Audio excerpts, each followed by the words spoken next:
Welcome everyone to another episode of Let's Talk. This week I had the pleasure of speaking with Kristie Farley, a friend now for quite a while, and just an amazing human being. An indie author, poet, and advocate whose work has resonated with so many people. We're going to dive in and uncover the journey through writing and how it led to the creation of her latest album, Crystallization. With 7 tracks of powerful themes, words, and talent. I can't wait to get into this. Kristie, how are you doing today? Hey everybody, hey Chris, I am feeling good. After that, shoot, I'm gonna hire you to sit there and promote me and everything. Oh yeah, you know how I do, You're a dear heart, and it's a blessing to know you as well. Thank you. Definitely, and yeah, like, shit, you were one of my first interviews. I think you were like under 10. Man. Felt like so long ago. Right. So let's kind of give a recap, because I'm going to link the previous interview for other people below. But just give us a quick rundown on your journey to indie author and poet. Okay, well, since I was a kid, I was writing. You have to write for class, and so at 6 years old, my teacher wrote something, and I was scared to show my mother. I didn't know what she was trying to, tell them. I was scared as crap, but my mother, like, oh my gosh, I'm in trouble because all this red. But she was saying something that I had inside of me that I just found it to be natural, and that was to be able to storytell. And so writing has been a thing since 6 years old. And I'm not going to tell you all the age now of me, but when you calculate decades, okay, yeah, I'm a seasoned pro at it, okay? So I'm pretty sure you're like 25. You're fine. Right. So one of the biggest things that I do love about you is your advocacy work, especially with autism awareness and all of that. And we know we talked before how it does influence your work quite a lot. Going into Crystallization here, was there any of that kind of into any of the songs? Actually, it was, because this is the first time I actually worked with my son. And because we knew what we were dealing with when it came down to what she's been going through, we just got together. And I think that everybody pretty much also was on board with displaying their feelings and their emotions. So this was really a powerful thing for me to write, knowing that my son really was in the trenches and knew what was going on. So this made it even better, you know what I mean, even sweeter. Because he was like, yeah, Mom, I got these beats, let's go with it, and it's that not only a tribute to her, but to everybody out there, with special needs. Everybody's going through something. Don't stop. Keep doing what you love to do. And writing was one of the things, and the music, and it all came together beautifully. It did. Like, I've been listening to that album, and it's just, the beats on it alone are so sick. Oh my God. Like, they hit way harder than I was expecting when I first started listening to it. It was like, holy shit, this is good. Yeah, no. So I have to thank Kamikiri the Frank. I have to thank Wikkid Low. And I have to thank the Zipper, because they provided the beats for me for this one. And it was just, everything I picked out, literally. I picked out all the music, I picked out the titles, I picked out what I wanted to write, and I gave everybody assignments, and they all pulled it together. And it was like, yes! Shout out to the Two Tempted fam and DL Cordero for showing up on my album. Hell yeah. No, we're gonna get into the collabs and all that shit here in a bit, but man, it was unexpected. I went in not knowing what to expect, and it was beyond anything I could expect. So it was just so well done. All of you just did such an amazing job on this album. Thank you. All right, so let's bring it back now. Bring it back to the actual questions here. When it comes to your poetry, your prose, and music and all of that, did you find any tracks that started out originally as a poem or a prose, and you're like, this actually is going to work better for a song, or maybe vice versa? It was like, I want to do a song, but it ended up turning into a prose. Actually, everything turned out, I didn't put any thought into whether it was going to be fully poetry. I wanted to do more of a blend, like I did my first album, but this one was more intentional. on saying, don't worry about what it's going to be. Use your words, impact it, let everything hit you, and then just write it and then record it and get it the way that you needed to have it. So that's how it just went for me. You know what? It works very nicely. So when it came to deciding you wanted to do the album here, how did this kind of come into being? I knew I wanted to write more and I wanted to do more spoken word. And so last year was actually something that my sister, I was talking to her about, and I was talking to my son about. And then when my sister died in December, it was one of those things that I was like, you know what? I know she wanted me to continue on. And so this is part of my therapy, is to go ahead and just put it all together and do something spectacular that I know that if she can listen to right now, she would be like, oh my gosh, you know, oh, amazing. Oh, and without a doubt, she would too. Just the emotion within the tracks added with the beats that were created, and then throwing in the collabs, it was just like, it's so well done. I really hope this one takes off, because everyone needs to hear it for sure. So we have a lot of spoken word mixed in with a lot of hip hop there. How did you kind of decide how to blend the genres, and when was the best time to, you know, formulate that through the tracks? Well, it was neat because being a music lover and being a person that actually grew up when hip hop was actually forming, it's always been a love of mine. So I said, you know what, I want to do collabs with people that I know their voices, and bring that into fruition, I should say. So I knew how everybody sounded, where I wanted to put them at, and I had some guidance with Wikkid that I was talking to him about, because I could throw ideas with him. But I knew certain people I wanted, and I got most of them, and I was so excited. Only one couldn't do it, but he provided the beats, so I couldn't be mad about anything else. It came out everything well-rounded. Yeah. Oh no, it flowed together like so well. When it came to actually doing a single track with the collabs there, did you kind of do your part and then send it over, or did you talk out how you wanted to develop the track itself? Usually my process is that because other people are creative, I challenge myself to say, hey, write your piece and put your stamp on your piece. So that way, and after, like I said, knowing and hearing everybody that was already on my track before, I could hear it in my head and saying, yeah, so go for it. And then what I'll do is I'll challenge myself and I'll write behind it. You know what I mean? And then see, and make sure it blends. But on the first song, Unlearn That System, it was like we all were doing our parts already. So down the line in the album, like with my friend Turtle, Caddy Turtle McGee, he did country, you know, kind of a country rock thing. That was the most challenging, because he laid those two things down, and I'm like, oh shucks, is my voice gonna be able to get down, because I love music. So it's never just one genre. So I said, let me add something new to it. So that was really the creativity that came into play. That was the most challenging song that I had. I love that. I love that challenging yourself in something that you're hoping to accomplish, and just being able to sit back and go, hell yeah, I did that, and it turned out so good. And that's just, oh, okay. Let's talk about just a couple songs that really kind of struck with me there. Especially, actually, as you were just mentioning there, Unlearn the System has such a good, strong message with that. Can you kind of dive into the theme of that one and explore it a bit for us? Sure. When I was doing Unlearn That System, I was thinking about that for a while, because I really got inspired by the 80s rendition of Self-Destruction.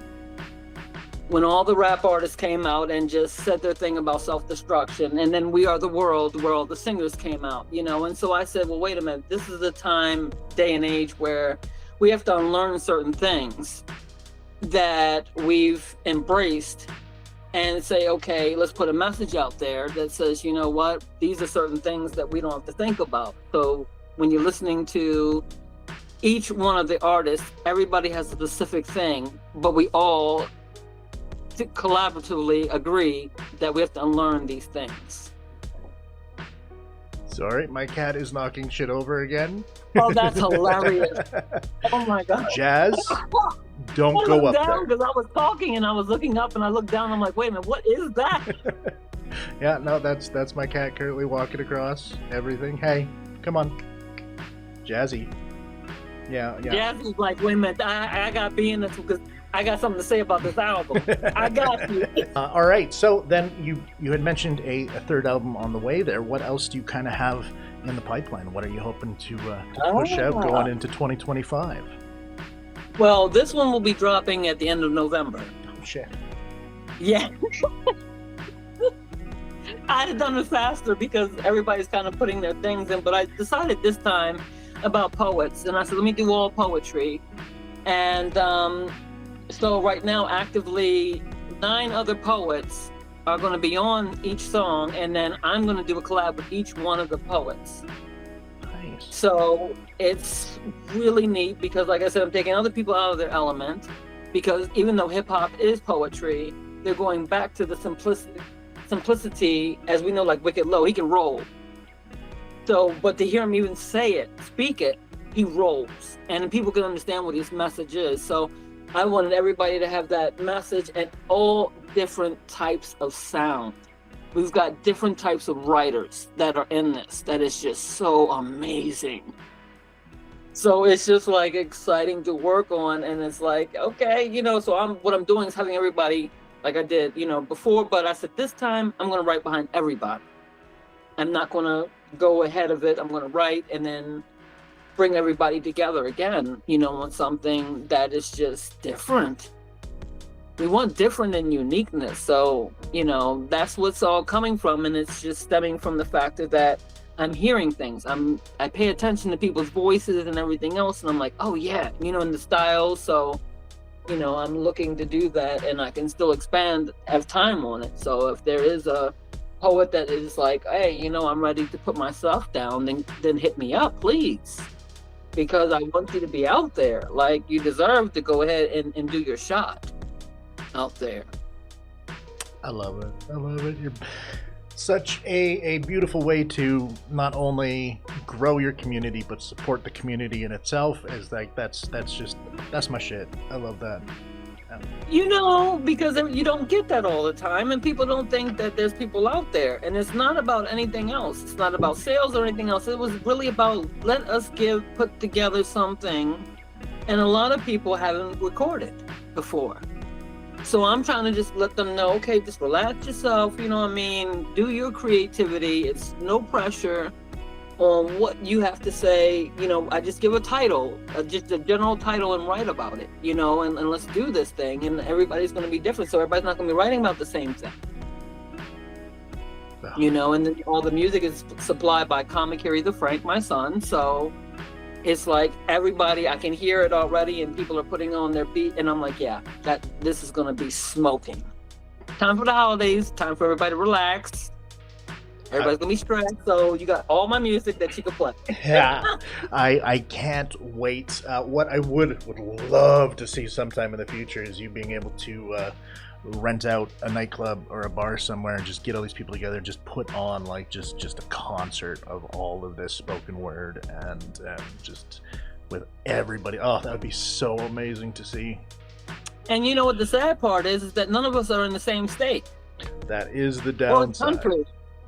But because I do have spaces that they were asking me, in fact, one next to a dispensary where I live, and they were telling me they have a new space and they're going to do poetry, and I'm like, okay, I'll jump in there, you know what I mean? And I'm going to be helping this one guy, spearhead the poetry. But it's just sad because I'm like, yeah, I really want my people to come, like, and do this thing and do concerts, which I'm hoping in the future we can do. But one thing I want to tell the viewers is that one step at a time, because sometimes everything's not going to look so perfect, and then you get lost in the shuffle. Because if I was thinking that way, I wouldn't be doing this, because I'm like, oh gosh, I can't get everybody together. I don't have the money, this, that, and the third.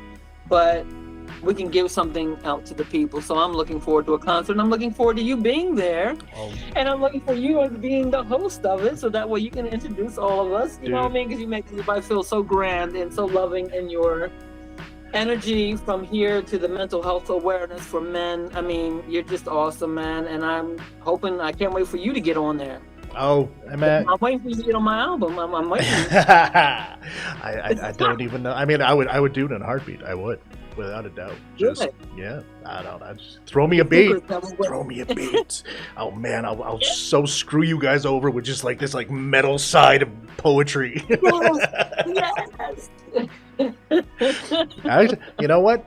Tell them to do something harder. Give me something hard. Yes, Give me something dark and just like edgy, and I'll see what I could do with it. Yes, and we'll put a single out. Let's do this. I'm down in a heartbeat.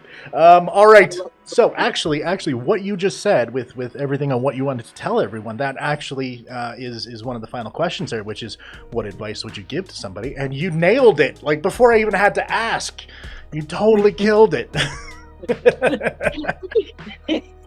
See, that's good thinkers. People thinking alike. You know what? You know what? It's also the mind. It's a good flow with the conversation. You saw where we were headed, and you were like, "I'm going to beat you there." So then as we kind of head to the end of this one here, where can people find it? Tell me you have a vinyl. Get a vinyl out there. I know. I'm working so hard right now on doing that, because my thing is that I do have resources. I don't like going into talking with people that I haven't spoken to in a while and then being like, hey, I know that you can do this for me. You know what I mean? It's like warming back up to people that knew me before, that I can warm up again. And that's exactly, vinyls are coming back. I was always a vinyl person. So yes, but we can, right now it's Spotify, Pandora, YouTube, of course you can do Facebook or whatever the case may be when you see my music on Instagram or whatever, but you can go into iTunes, with Apple Music, Amazon Music, Deezer, it's everywhere that DistroKid does. So I need people to really just, look for me. Talk to me about it, what you like, what you don't like, it doesn't matter, but I'm just hoping it evokes something inside of people to wake somebody up, and let's get some thoughts. Let's get some movement going. Absolutely love that message. And of course, there will be a QR on the screen for those viewers who are watching, where you can just scan it and it'll take you to one of the links. Probably, well, it'll be Spotify for sure. There might be another one where you can actually go and buy the album, just because you got to buy the album. And always in the description down below. Kristie, where can people find you? You can find me on Facebook. My name is everywhere, so I don't have a name where it's like all fancy, no, Kristie Farley. My son was like, Mom, you couldn't do it like a stage name? And I was like, do you know how long it took me to even embrace my own name? So Kristie Farley on Instagram, Twitter, Facebook. I'm Kristie for Love on TikTok. And so those are the main places that I hang out in. And Threads, always in the description down below, but people already know that. There's so much shit down there. It's so good. And you know what? I on this one on Spotify, for those that are listening on Spotify, I'm going to add a poll to the end of this one where it's just going to list the tracks. Just let me know which tracks out of the 7 were your favorite. And I think that would be awesome to know. And trust me, everyone, you need to listen to this album. It is absolutely amazing. The beats are fantastic.